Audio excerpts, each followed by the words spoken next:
देखो,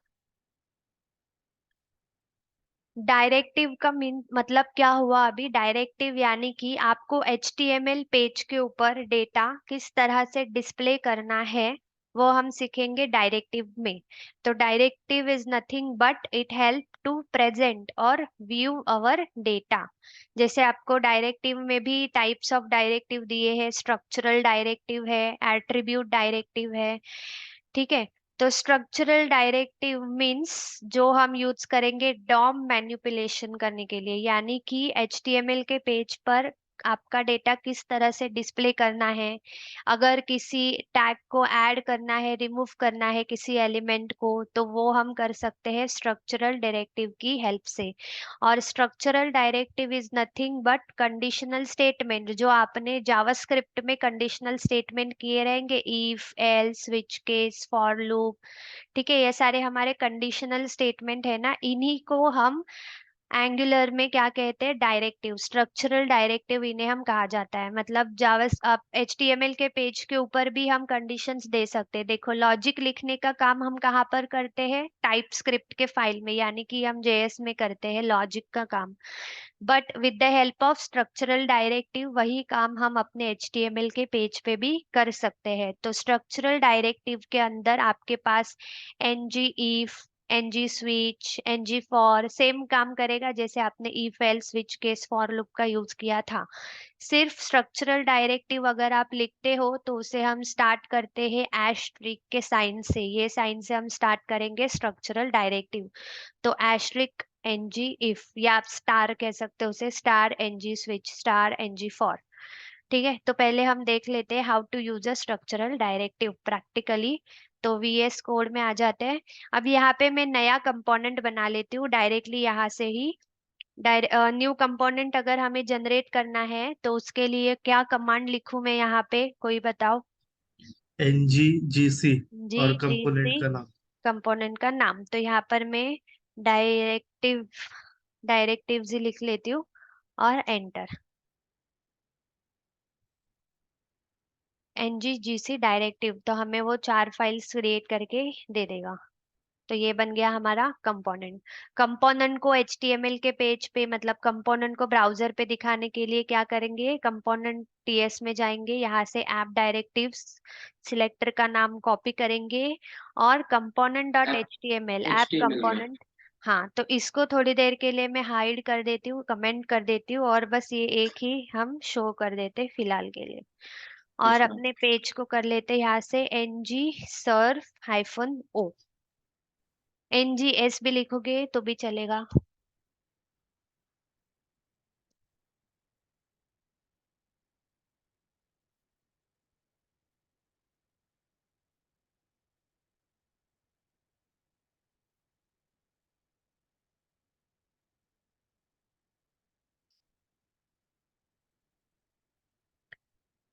ठीक है, तो अपना पेज यहाँ पर ओपन हो रहा है। हमें 2 फाइल्स के ऊपर काम करना है, HTML के ऊपर और TS के ऊपर। तो दोनों फाइल्स को हमने ओपन कर लिया है, directive dot component dot H T M L, directive dot component dot TS।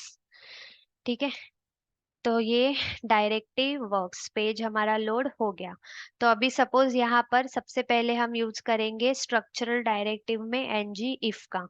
ठीक है, तो ng if आप कब यूज कर सकते हो कि सपोज हमने यहाँ पर एक div लिया है, या कुछ भी टेक्स्ट अगर आपको लिखना है H2 के अंदर, जैसे यहाँ पे मैंने लिखा, और यहाँ पे मैं लिख लेती हूँ you are pass for example. ठीक है, तो H2 में मैंने लिखा है यू आर पास, जो कि अभी यहाँ पर डिस्प्ले हो रहा है अपनी स्क्रीन के ऊपर। अब अगर यहाँ पर मैं कंडीशन देकर बताना चाहती हूँ कि ये पास कब दिखे, तो मैं चाहती हूँ कि ये पास जो है तब दिखे जब हमारे स्टूडेंट के जो मार्क्स है वो ग्रेटर देन 35 हो। तो उसके लिए क्या करना पड़ेगा, मार्क्स नाम का वेरिएबल लेना पड़ेगा और उसके अंदर कुछ तो नंबर स्टोर करना पड़ेगा। अभी वेरिएबल कहाँ पर ले लेते हैं हम, TS की फाइल में लेते हैं। तो TS की फाइल में आएंगे और यहाँ पर हम देखो क्लास के अंदर काम कर रहे हैं, हम इस क्लास के अंदर क्लास डायरेक्टिव कंपोनेंट, और क्लास के अंदर बना रहे हम लोग एक वेरिएबल जो है मार्क्स नाम का, और इसके अंदर स्टोर करने वाली है वैल्यू, वो नंबर है, तो इसके लिए डेटा टाइप नंबर। अभी सपोज ये जो कोई स्टूडेंट है उसको मार्क्स आया है 65, अब देखो इफ एल्स को हम कहाँ पर लिखते हैं, टाइप स्क्रिप्ट में लिखते हैं कि इफ मार्क्स ग्रेटर देन 35 हो तो पास, एल्स नहीं तो फेल दिखाओ। But with the help of NG if हम वो काम इस HTML के पेज पे ही करने वाले। किस तरह से, मैं चाहती हूँ कि ये H2 जो है, ये H2 कब डिस्प्ले हो, जब मार्क्स ग्रेटर देन 35 हो तभी डिस्प्ले हो। तो यहीं पे H2 टैग के अंदर हम स्पेस देंगे और यहाँ पर एस्ट्रिक से स्टार्ट होगा हमारा स्ट्रक्चरल डायरेक्टिव। तो यहाँ पे लिखेंगे एनजी और इफ, आई कैपिटल लिखना है, एनजी स्मॉल आई कैपिटल और F, NG if is equals to. Now आपका कंडीशन क्या है अभी यहाँ पे, कि जो हमारे वेरिएबल था मार्क्स, उसकी वैल्यू अगर ग्रेटर देन 35 है तो ही दिखेगा ये पास। तो अभी तो हमारी वैल्यू ग्रेटर देन 35 है तो ये पास हमारा यहाँ पर डिस्प्ले हो रहा है। अगर यहाँ से हम वैल्यू को सपोज 5 कर दूं, मैं नंबर को 5 कर देती हूँ, तो डिस्प्ले हो रहा है क्या यहाँ पे पास वाला कंटेंट हमारा? नो। नो। तो ये एनजी इफ केस ही है, इफ तभी दिखाएगा जब मार्क्स ग्रेटर देन 35 हो गए हमारे तो। ठीक है। अगर आप इस तरह और भी लिखना चाहते हो, जैसे H2 में मैंने लिखा सपोज यू आर फेल। अभी इस H2 के अंदर तो हमने कोई कंडीशन डाली है नहीं, तो ये H2 तो दिखेगा अभी यू आर फेल बराबर, क्योंकि यहाँ पे 5 भी है। सपोज अगर 85 कर दूं मैं यहाँ पे, तो वो दोनों भी चीजों को दिखाएगा, पास को भी दिखाएगा, फेल को भी दिखाएगा, क्योंकि मैंने सिर्फ इस H2 के अंदर कंडीशन दे रखी है कि ये H2 कब डिस्प्ले होगा, जब मार्क्स ग्रेटर देन 35 होंगे तब। इसमें तो कुछ लिखा ही नहीं है, मतलब कि ये एवरी टाइम आपका डिस्प्ले होने वाला है। ठीक है। एक आप कर सकते हो, अगर आपको इसे तब दिखाना होगा जब मार्क्स लेस देन 35 हो, तो यहाँ पर भी आप एनजी इफ का यूज कर सकते हो, बट ये इफ एल्स नहीं हुआ, ठीक है, ये सिर्फ इफ का ही यूज किया मैंने यहाँ पे। मार्क्स लेस देन 35 दिखाने पड़ेंगे यहाँ पे। अभी तो हमारा यू आर पास ही दिखेगा, क्योंकि अभी ये वाला क्राइटेरिया मैच हो रहा है हमारा, दिस वन। ये वाला कब डिस्प्ले होगा, जब मार्क्स लेस देन 35 आ जाएंगे तब, यानी कि यहाँ से अगर मैंने वापस से मार्क्स 5 कर दिए तब डिस्प्ले हो जाएगा यू आर फेल।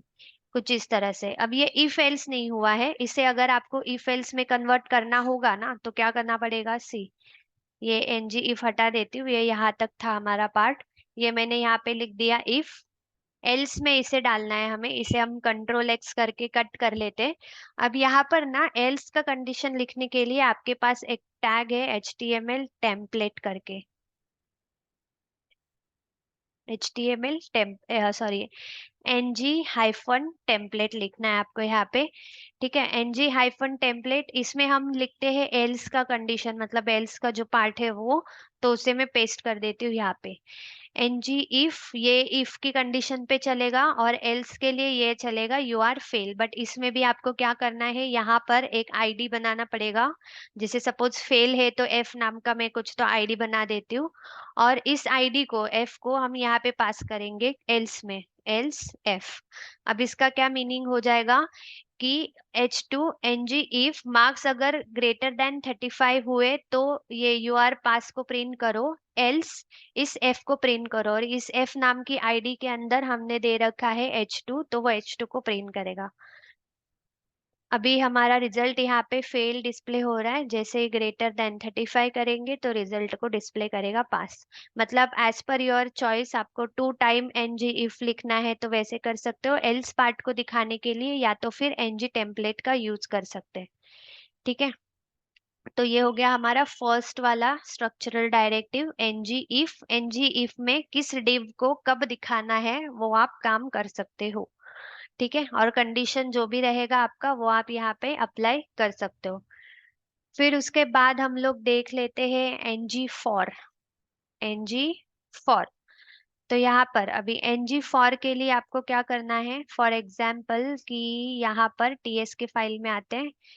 सपोज यहाँ पर मैंने एक एरे बनाया है, एरे कलर्स नाम का एक एरे बना लेते हैं हम लोग। कलर्स में जो वैल्यू होगी हमारी स्ट्रिंग में होगी, और क्योंकि हम एरे बना रहे हैं तो यहाँ पे एरे ब्रैकेट भी आएगा आपका, इज इक्वल्स टू फिर से एरे ब्रैकेट, और इसमें लिखेंगे हम अपने एरे की लिस्ट। जैसे कि कलर्स अगर मेंशन कर रही हूँ तो यहाँ पे मैं सारे कलर्स के नाम लिख देती हूँ, ब्लू, ब्लैक, और सपोज एक वाइट WHIT।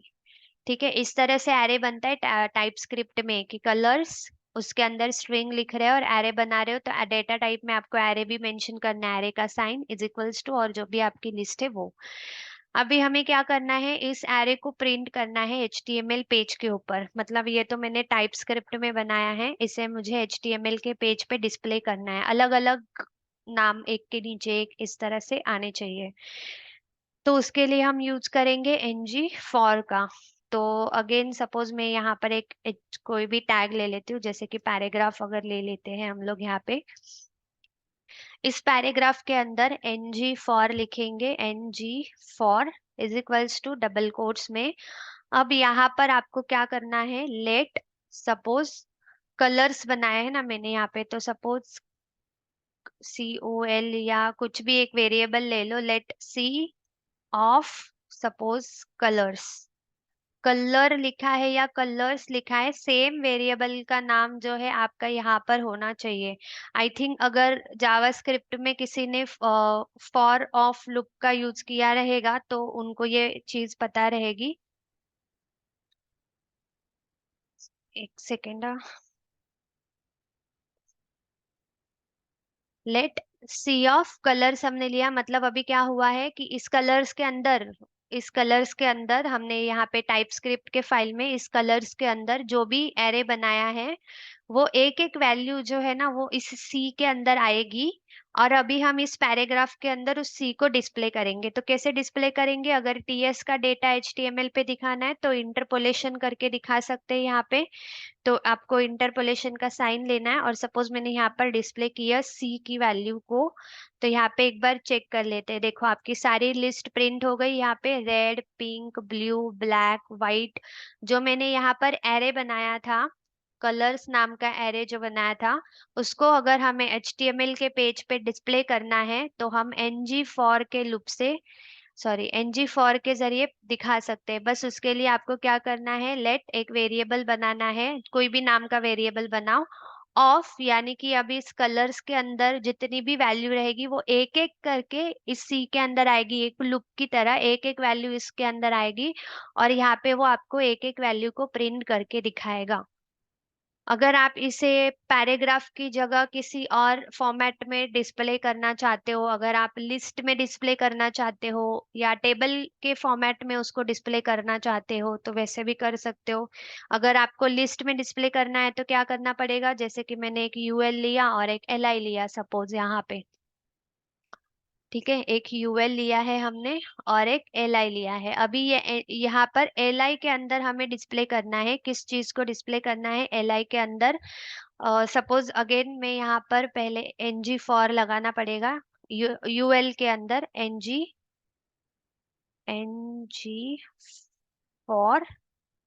या फिर जो ऊपर लिखा है वही ले लेती हूँ, सेम कलर्स।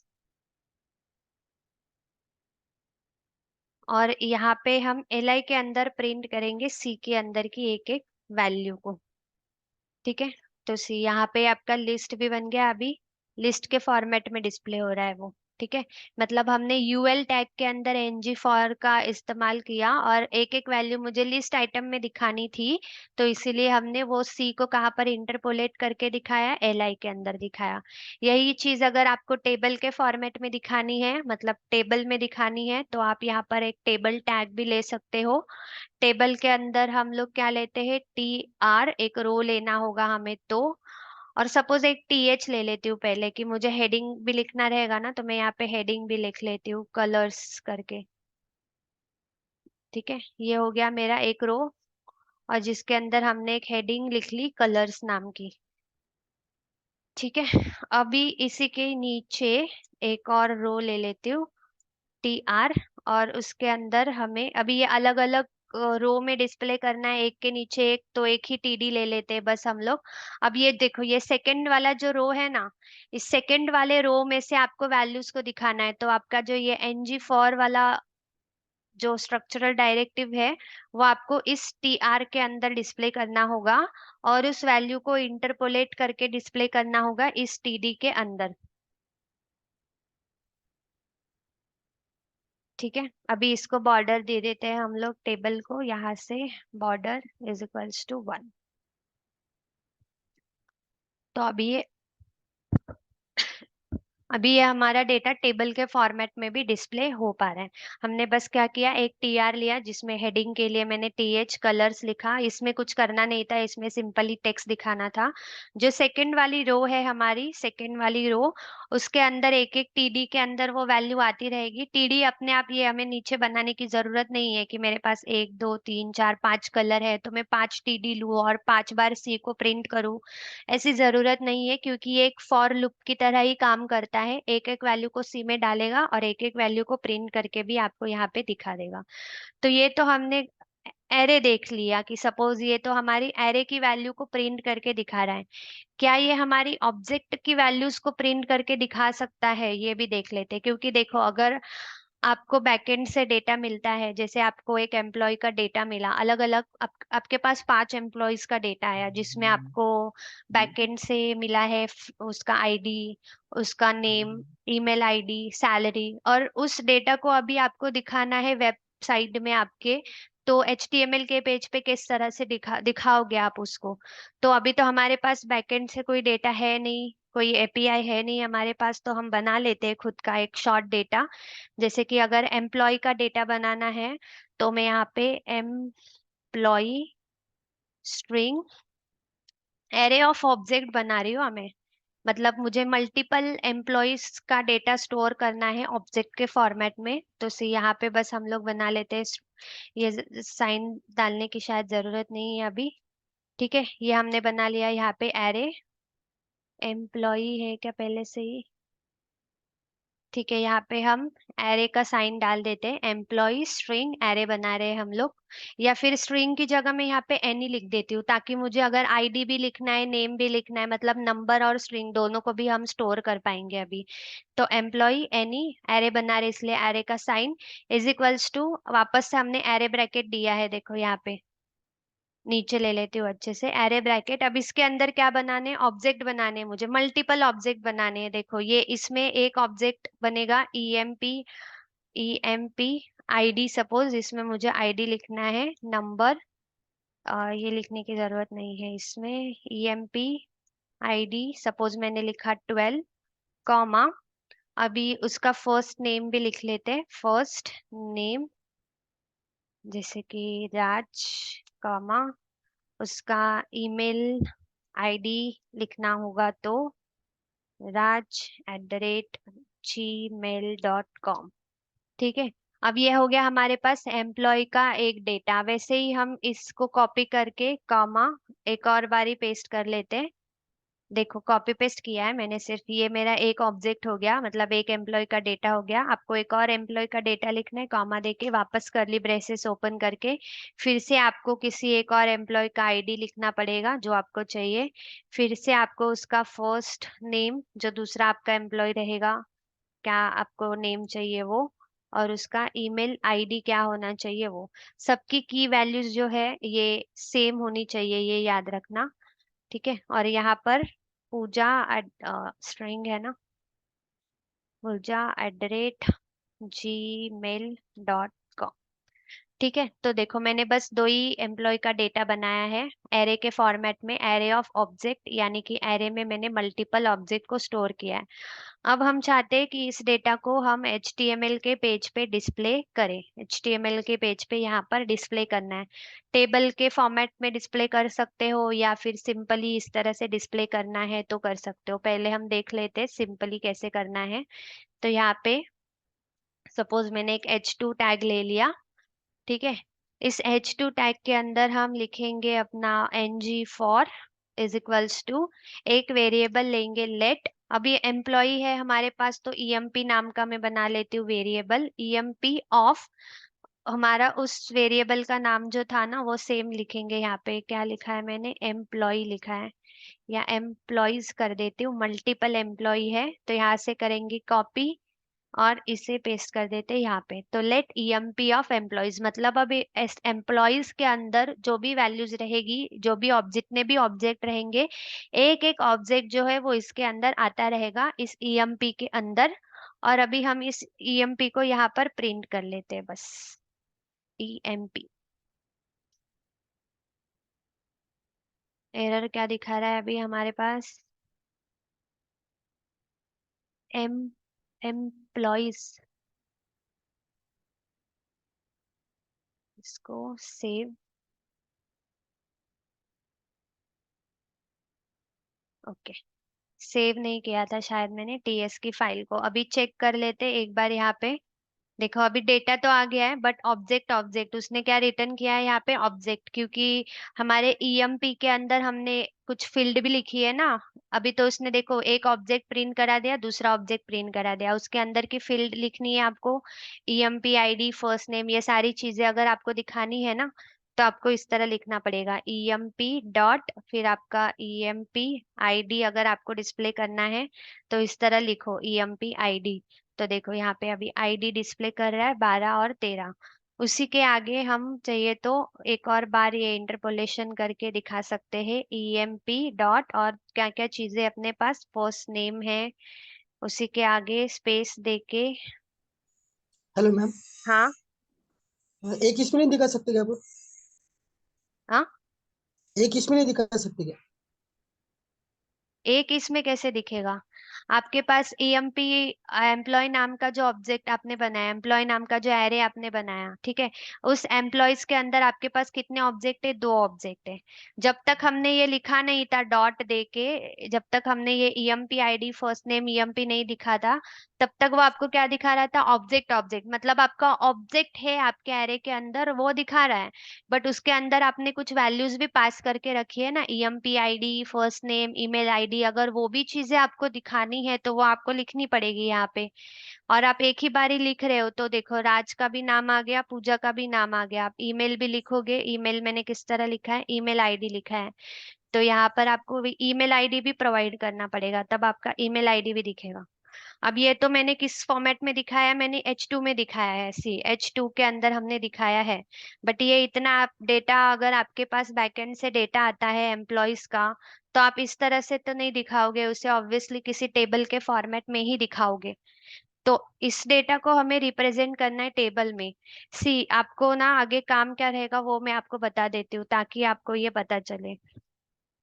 आपको ना बैकएंड से एपीआई मिलेगी। एपीआई के अंदर आपके पास एम्प्लॉयज का डेटा हो सकता है, या प्रोडक्ट का डेटा हो सकता है, कोई भी डेटा हो सकता है जिसे आपको डिस्प्ले करना है आपके एचटीएमएल के पेज पे।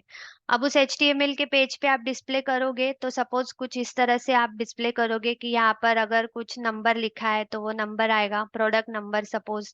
फिर यहाँ पे आएगा आपका प्रोडक्ट का नेम होगा कुछ, या उस प्रोडक्ट की प्राइस रहेगी, प्रोडक्ट की क्वांटिटी वगैरह रहेगी। तो इस तरह से आपको डेटा मिलेगा। ये बस एक मैं नॉर्मली टेबल बना रही हूँ एक, कुछ भी। ठीक है। अब यहाँ पर आपने लिखा प्रोडक्ट का नंबर, यहाँ पे आपको लिखना है प्रोडक्ट का नेम फॉर एग्जांपल। यहाँ पे आपने लिखी उसकी क्वांटिटी कितनी है आपके पास सपोज, और यहाँ पे सपोज आपके पास है प्राइस। अभी आपको क्या करना होता है, ये डेटा जब आपको मिलेगा एपीआई के जरिए, आपको एचटीएमएल के पेज पे दिखाना ही है। साथ में ना आपको आगे एक और काम यहाँ पे करना है कि आपको इस तरह कुछ एक्शन नाम का एक और फील्ड बनानी है, जिसमें ना आपको 2 चीजें देनी है। यहाँ पे एक ऐड का बटन देना है और एक डिलीट का बटन देना है। कि सपोज अभी आपने एचटीएमएल के पेज पे डेटा डिस्प्ले किया, आपको किसी प्रोडक्ट की एंट्री करनी है, या आपको किसी एम्प्लॉय की एंट्री ऐड करनी है, नया एम्प्लॉय आपके पास काम करने आया, आप इस ऐड बटन पे क्लिक करोगे तो एक फॉर्म ओपन होना चाहिए जिसमें आप किसी एम्प्लॉय का नाम, फर्स्ट नेम, ईमेल डाल के ऐड सबमिट कर दोगे, तो आपके इस टेबल के अंदर उसकी एंट्री भी ऐड होनी चाहिए। अगर आप इस डिलीट बटन के ऊपर क्लिक करोगे तो ये जो वाली एंट्री है, ये पहली वाली एंट्री, डिलीट बटन पे क्लिक करते ही ये वाली एंट्री भी डिलीट होनी चाहिए। ये टेबल आपके पास कब कहाँ से आएगा? ये टेबल आपका खुद का नहीं रहेगा, ये टेबल आपके पास आएगा बैकएंड से। जो कंपनी का डेटा है वो कंपनी बैकएंड का काम क्या होता है? बस आपको डेटा प्रोवाइड करना, डेटा को किस तरह रिप्रेजेंट करना है ये काम फ्रंट एंड वालों का रहता है। यानी कि आपको डिस्प्ले किस तरह करना है ये आपको डिजाइन करना पड़ेगा। आपको बस एपीआई मिलेगी बैकएंड साइड से, सर्वर से, बट उसे आपको डिस्प्ले किस तरह करना है दैट इज योर वर्क, और वो हम टेबल में डिस्प्ले कर सकते हैं जिस because of this NG for के जरिए। अब ये हमने अभी तक टेबल में डिस्प्ले नहीं किया है। सी अभी अगर हम इसे टेबल में डिस्प्ले करना चाहते हैं, इसी डेटा को अच्छे से टेबल में अगर मैं दिखा दूं आपको, तो उसके लिए आपको क्या करना पड़ेगा कि पहले हम यहाँ पे क्रिएट कर लेंगे एक टेबल। अभी अगर आप अच्छे से बूटस्ट्रैप वगैरह भी उसको यूज कर रहे हो तो आप अच्छे से यहाँ पे टी हेड भी ले सकते हो। जितने भी ऑप्शंस आपने सीख रखे हैं वो सारे इम्प्लीमेंट करके देख सकते हो। टी हेड लिया मैंने, टी हेड के अंदर एक टी आर ले लेते हैं, उसके अंदर हमारा टी एच आएगा। अब क्या है हमारा पहला हेडिंग कि हमें लिखना है एम्प्लॉय का आईडी। तो सपोज यहाँ पे मैंने लिखा है एम्प्लॉय आईडी, टी एच अभी और दो चाहिए ना, तो यहाँ पर हम फर्स्ट नेम लिखेंगे और यहाँ पे ईमेल आईडी लिखेंगे।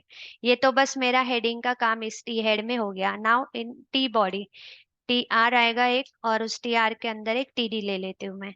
अभी यहाँ पे हमें क्या करना है, टीडी हमें वापस से कितने लेने पड़ेंगे, यहाँ पे 3 टीडी ले लेती हूँ मैं। ठीक है, 3 टीडी में इंटरपोलेट करके मैं वो डेटा को डिस्प्ले करूंगी कि एक बार मैं आईडी को डिस्प्ले करूंगी, एक बार फर्स्ट नेम को डिस्प्ले करूंगी और एक बार लास्ट नेम को डिस्प्ले करूंगी।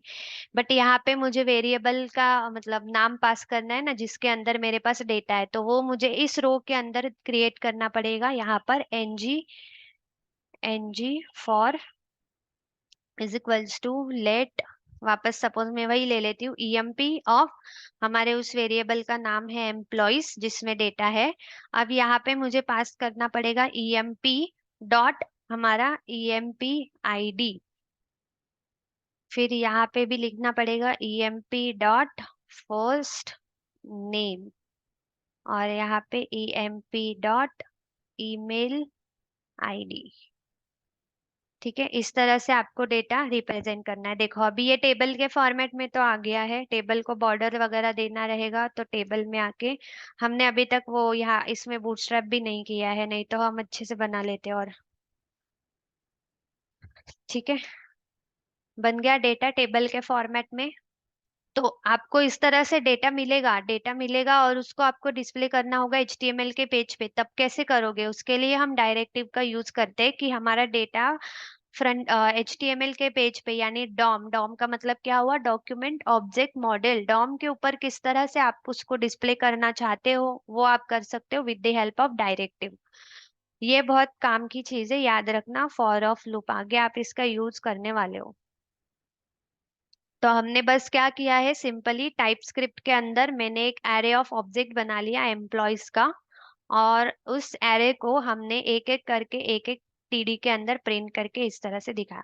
अगर आप इस ईएमपी आईडी को नहीं लिखोगे तो देखो आपको क्या देगा प्रिंट करके, यहाँ पे ऑब्जेक्ट ऑब्जेक्ट इस तरह से। मतलब क्या कि आपके एरे के अंदर ऑब्जेक्ट है तो वो ऑब्जेक्ट को दिखा रहा है, बट ऑब्जेक्ट की वैल्यू अगर आपको देखनी है तो आपको ऑब्वियसली यहाँ पे ईएमपी आईडी लिखना ही पड़ेगा, तभी तो आपको उसके अंदर की वैल्यू दिखेगी कि ऑब्जेक्ट के अंदर एग्जैक्टली वैल्यू क्या है आपके पास। Okay, clear. एनजी फॉर लूप, बस आपको एनजी फॉर लगाना है जहां पे भी वैल्यूज को प्रिंट करना है।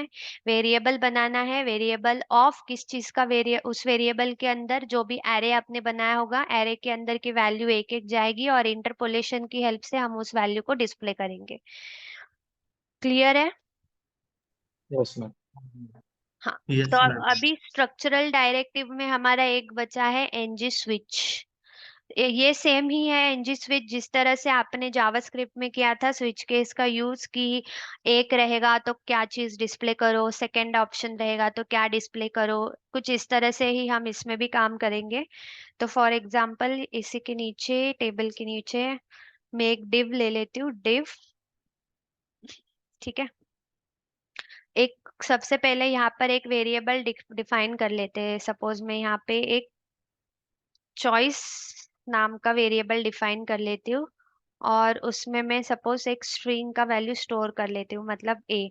अब मुझे क्या दिखाना है कि अगर चॉइस ए है तो ए फॉर एप्पल दिखाओ, चॉइस बी है तो बी फॉर बॉल दिखाओ, सी है तो सी फॉर कैट दिखाओ, जो भी आपको दिखाना है लिस्ट में वैसे।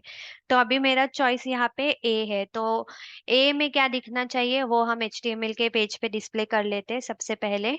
तो अभी इस डिव के अंदर देखो, मैं यहाँ पर एक सपोज से H2 ले लेती हूँ, और इस H2 के अंदर मैंने टेक्स्ट लिखा है यहाँ पे एप्पल, और H2 इस तरह से सपोज तीन और ले लेती हूँ। फिर बनाना दिखाना है, C फॉर चेरी, और डी फॉर कौन सा फ्रूट है, ड्रैगन फ्रूट। ड्रैगन फ्रूट लिख लेती हूँ। इस तरह अभी ए ऑप्शन सिलेक्ट है मेरे पास वहां पे चॉइस में, तो ए के लिए दिखनी चाहिए एप्पल दिखना चाहिए, बी करूंगी तो बनाना डिस्प्ले होना चाहिए। अभी तो हमारे एचटीएमएल के पेज पे सारी की सारी लिस्ट हमारी डिस्प्ले हो रही है, ठीक है। सो हम क्या करेंगे, डिव के अंदर सबसे पहले हमें वो चॉइस मेंशन करनी है। तो यहाँ पे आपको लगाना है एनजी स्विच इस डिव के अंदर। तो अभी ये आपको स्क्वायर ब्रैकेट में डालना है एनजी स्विच, यहाँ पे आपको एस्ट्रिक से स्टार्ट नहीं करना है, तो इसे हम स्क्वायर ब्रैकेट में लिखेंगे एनजी स्विच। और इज इक्वल्स टू यहाँ पे आपका जो वेरिएबल है वहां पे चॉइस वो नाम का लिखना है, NG switch is equals to choice.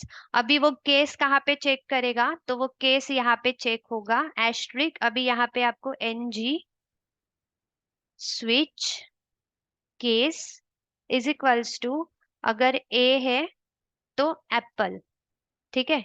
इस तरह से तो अभी आपके पास जितनी भी एनजी स्विच केसेस है, मतलब मल्टीपल है ना यहाँ पे, तो वो सब जगह पे मैं डाल देती हूँ पेस्ट करके। और हर एक केस में वैल्यू भी चेंज करेंगे, यहाँ पे है बी, यहाँ पे वैल्यू है सी और डी। अगर आपको डिफॉल्ट वैल्यू चाहिए ना तो वो भी प्रिंट कर सकते हो डिफॉल्ट वैल्यू के लिए, कि सपोज नॉट अवेलेबल, इस तरह से कुछ अगर आपको दिखाना है डिफॉल्ट जो हम लोग लिखते थे, तो उसके लिए आपको एन जी स्विच डिफॉल्ट और इज इक्वल्स टू, कुछ लिखने की जरूरत नहीं है इसके अंदर, मतलब ए बी सी डी के अलावा अगर आप कुछ और भी लिखोगे तो वो डिफॉल्ट में चला जाएगा, ठीक है। यहाँ पे अभी एरर हमें क्या बताया है एक बारी, डी स्विच केस, इसे हमने सेव कर लिया है NG string A, property A does not exist on type directives component. हाँ ये थोड़ा सा आपको क्या करना है कि ए जो है ना ए, ये मतलब हम ए को स्टोर कर रहे हैं चॉइस में, बट ये वैल्यू आपकी हमेशा चेंज होती रहेगी ना। मतलब आप वेरिएबल के नाम को यहाँ पे डिस्प्ले नहीं कर रहे हो, ये ए क्या है चॉइस के अंदर की वैल्यू है, देखो ये वैल्यू है। तो जब भी आप इस तरह वैल्यू लिखोगे ना तो डायरेक्टली नहीं, हमें इसे और एक बार इसे सिंगल कोट में लिखना है, मतलब डबल कोट्स तो देना ही है, और उसके अंदर है ना सिंगल कोट्स में उस वैल्यू को लिखना है। मीन्स ये चॉइस कैसे, देखो ये चॉइस वेरिएबल का नाम है ना, ये वेरिएबल का नाम लिखा है मैंने, तो इसीलिए मैंने उसको डायरेक्टली डबल इन्वर्टेड कॉट्स में लिखा है। बट ये वैल्यू है हमारी, तो इसको हमें लिखना पड़ेगा कुछ इस तरह से। अभी देख लेते, एरर चला गया हमारा, ओके। सो नाउ एक बार चेक कर लेते हैं, अभी हम हमारे पास आउटपुट क्या दिखाई दे रहा है, यहाँ पे डिस्प्ले हो रहा है एप्पल, क्योंकि हमारा चॉइस यहाँ पे क्या है अभी सिलेक्टेड ए है।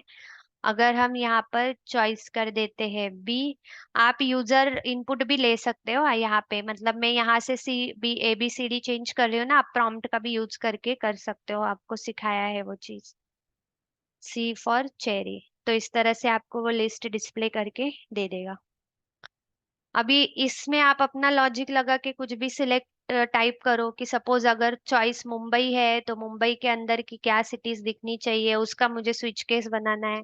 अगर मैंने लोकेशन सिलेक्ट किया एरोली, तो एरोली में कौन सी ब्रांच है वो आनी चाहिए, तो मतलब इस तरह से आप अपना खुद का कुछ भी लॉजिक बना के स्विच केस का यूज कर सकते हो। ठीक है, तो ये तीन थे हमारे स्ट्रक्चरल डायरेक्टिव, जिसमें हमने देखा एनजी इफ, एनजी स्विच और NG for. Structural directive always start with this asterisk, ये याद रखना, आपको पूछा जा सकता है कि स्ट्रक्चरल डायरेक्टिव जो है वो कौन से सिंबल या कौन से साइन से स्टार्ट होता है, तो एस्ट्रिक से स्टार्ट होता है। क्लियर है स्ट्रक्चरल डायरेक्टिव का पार्ट? Yes ma'am. एक बार इजी है एकदम, एक बार ही अगर आप प्रैक्टिस कर लोगे तो अच्छे से आ जाएगा बस।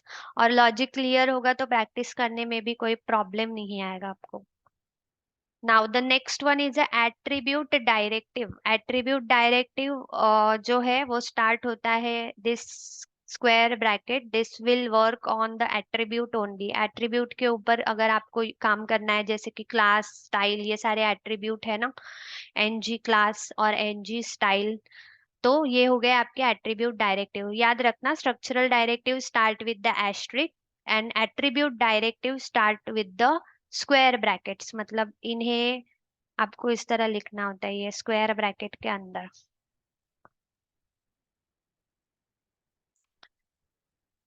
ठीक है, तो अभी ये यही पे, ठीक है, इस पेज पे टॉप में ले लेती हूँ ताकि टॉप में ही दिख जाए।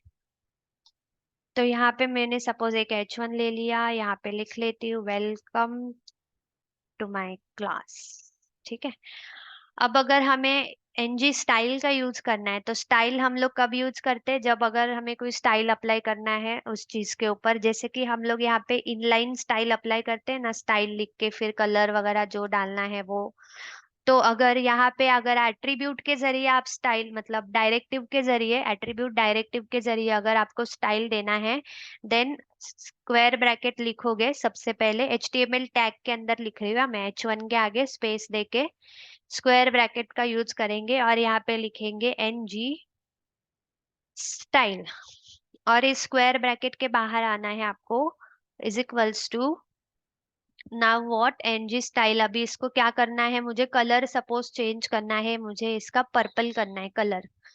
तो कुछ भी स्टाइल अगर आपको लिखना है तो is equals to double quotes देने के बाद करली ब्रेसेस ओपन करने हैं आपको, यहाँ पे करली ब्रेसेस, फिर सिंगल कोट में हम लिखेंगे हमारी प्रॉपर्टी का नाम, जो कि सपोज मुझे कलर देना है तो कलर, फिर बाहर आएंगे कोलन, और फिर सिंगल कोट में उसकी वैल्यू भी लिखेंगे कि पर्पल कलर करना है। ठीक है, तो ये हमने लिखा यहाँ पे attribute directive NG style is equals to, double quotes पहले दिया, डबल कोट्स में करली ब्रेसेस देना है आपको, करली ब्रेसेस में सिंगल कोट देके सबसे पहले लिखेंगे हम अपनी प्रॉपर्टी को, कोलन देके फिर सिंगल कोट में लिखेंगे हम अपनी वैल्यू को। अभी एक बार चेक कर लेते हैं कि हमारा वेलकम प्रिंट हो गया यहाँ पे और उसका कलर भी चेंज हो गया यहाँ पे पर्पल। अब अगर मैं यहाँ से पर्पल की जगह रेड कलर देना चाहूँ तो मैं यहाँ पे उसको रेड कलर भी दे सकते हैं, मतलब जैसे एक तरह इंटरनली सॉरी इनलाइन सीएसएस लिखते हैं वैसे ही है। बट ये कंडीशन के ऊपर भी काम करेगा, कंडीशन के ऊपर मतलब, अभी देखो ये नीचे हमने किया है ना यहाँ तक कि पास और फेल दिखाओ, तो अगर सपोज मैं चाहती हूँ कि जब ये पास हो तो ये पास टेक्स्ट जो ग्रीन कलर में आ जाए और ये फेल वाला रेड कलर में आ जाए, तो मैं यहाँ पे ही देखो ये एनजी इफ का पार्ट यहाँ तक खत्म हो गया आपका।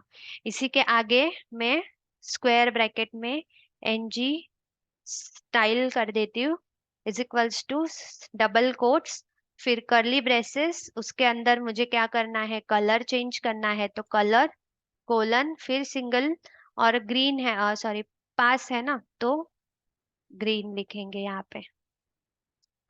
तो अभी ये पास ग्रीन में आएगा, और जब ये फेल होगा तब वापस से यहाँ पे आपको लिखना पड़ेगा NG style is equals to double quote curly braces, single quote में लिखेंगे पहले हम अपनी प्रॉपर्टी का नाम कोलन, फिर सिंगल कोट में लिखेंगे उसके अंदर की वैल्यू रेड। अभी तो ये पास ही है। इसके मार्क्स कहाँ पे, यहाँ पे, अगर इसके मार्क्स में 35 से कम कर दूं तो ये आ जाएगा यू आर फेल, और अगर ये 35 से ज्यादा आ जाएगा तब ये बन जाएगा ग्रीन में।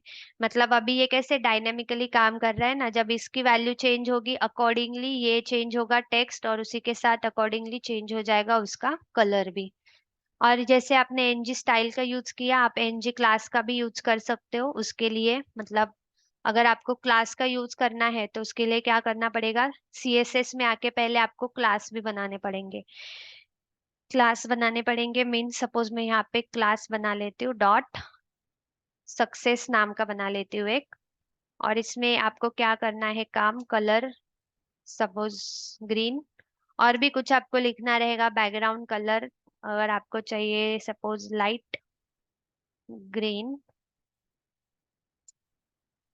अभी ये हम मैनुअल क्लास बना रहे हैं सक्सेस, और एक फेलियर का सपोज से कलर, कलर रहेगा यहाँ पे रेड, और बैकग्राउंड कलर लाइट ये वाला दे देती हूँ सपोज। ये दो क्लास बनाए मैंने। अब इन दो क्लास का यूज मुझे करना है एचटीएमएल के पेज पे। अगर हम एनजी क्लास का यूज करते हैं तो उसके लिए आपको कहाँ पे करूँ, सी इस पार्ट को मैं कॉपी करके नीचे ले ली हूँ, नीचे ले लेती हूँ पेस्ट करके, और इस वाले को ना कमेंट कर देती हूँ, कमेंट। मतलब आपके पास एक एनजी स्टाइल का भी रहेगा और इधर साथ ही में एनजी क्लास का भी मैं दे देती हूँ। इस इन सबको थोड़ी टाइम के लिए हाइड करके रख देती हूँ। सी नाउ आप बस इतना ही पार्ट देखो, नहीं तो कंफ्यूजन हो जाएगा, बहुत सारा कोड लिखा है। तो यहाँ तक अभी हमारा आउटपुट जो है वो इस तरह से डिस्प्ले हो रहा है, बराबर जो है as it is. Now I don't want to use here NG style, इस पार्ट को हटा देते हैं पूरी तरीके से, और इस एनजी स्टाइल को भी यहाँ से हटा देते हैं पूरा। तो ये सिंपली हमारा इफ एल्स का हो गया, जैसे हमने पहले लिखा था। ये H2 में पास कब डिस्प्ले होगा, अब मार्क्स ग्रेटर देन 35 होगे तो, एल्स एफ दिखे, एफ यानी कि ये यू आर फेल दिखे। ओके, नाउ मुझे यहाँ पर एनजी क्लास का यूज करना है, तो यहाँ पे एनजी सी कैपिटल क्लास लिखेंगे, इज इक्वल्स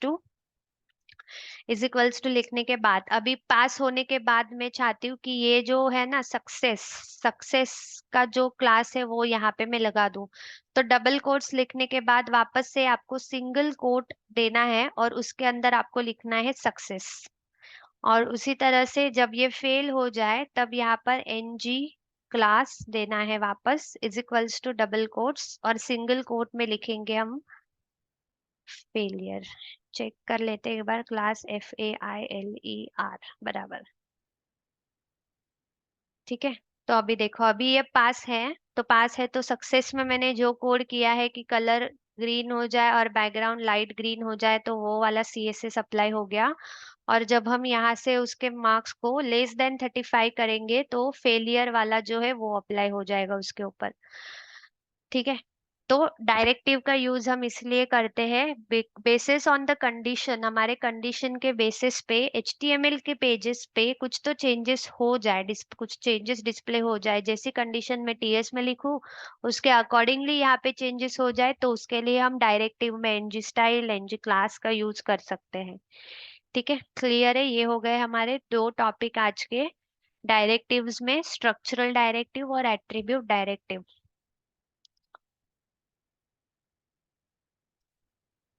ठीक है, एनजी क्लास लिखना है, क्लास आपको बनाना पड़ेगा। अगर आप ये सक्सेस और फेलियर जो मैंने लिखा है ये कहाँ से आया, तो मैंने CSS के अंदर क्लास बनाया है, और इस क्लास का नाम हमने यहाँ पर दिया है, सिंगल कोट्स के अंदर लिखना है क्लास का नाम, याद रखना। और एनजी स्टाइल अगर आप लिखोगे तो डायरेक्ट लिख सकते हो इस तरह, कलर रेड। हाँ, अगर आपको करना है कि ये जो रेड है ना, ये हमने यहाँ पे लिखा है, अगर इस कलर को आप किसी वेरिएबल में स्टोर करना चाहते हो तो वैसे भी कर सकते हो। मतलब अभी ये मैंने कमेंट किया है, फिर डबल डबल हो जाएगा। मीन्स देखो, अभी ये कैसे मैंने कलर और कलर की वैल्यू डायरेक्ट लिखी है ना, ग्रीन। ठीक है, क्लियर, समझ रहा है ना। कलर लिखा है, प्रॉपर्टी का नाम, और उस प्रॉपर्टी की वैल्यू लिखी है ग्रीन। अगर इस स्क्रीन को मैं चाहूँ तो यहाँ पर TS फाइल के अंदर एक वेरिएबल बना के, जैसे कि अगर पास है तो स्ट्रिंग में मैं यहाँ पे कलर मेंशन कर सकती हूँ, पास है तो ग्रीन दिखे। ठीक है, तो मुझे क्या करना पड़ेगा, इस पास को यहाँ पर डिफाइन, इस पास को मैं यहाँ पे दिखाऊंगी, फिर इस पास को यहाँ पे ग्रीन दिखाने की जरूरत नहीं है, फिर पास को दिखाएंगे बस हम यहाँ पे। मतलब अगर आपको डायरेक्टली इस तरह कलर का नाम नहीं लिखना है तो उस कलर को किसी वेरिएबल में स्टोर भी करके रख सकते हो, और उस वेरिएबल का नाम आप यहाँ पे यूज कर सकते हो। ट्राई करके देख लेना चाहिए। तो बस अगर वेरिएबल का नाम लिखोगे तो वो सिंगल कोट में लिखने की जरूरत नहीं है, डायरेक्टली लिखना है। ठीक है। Okay ma'am. तो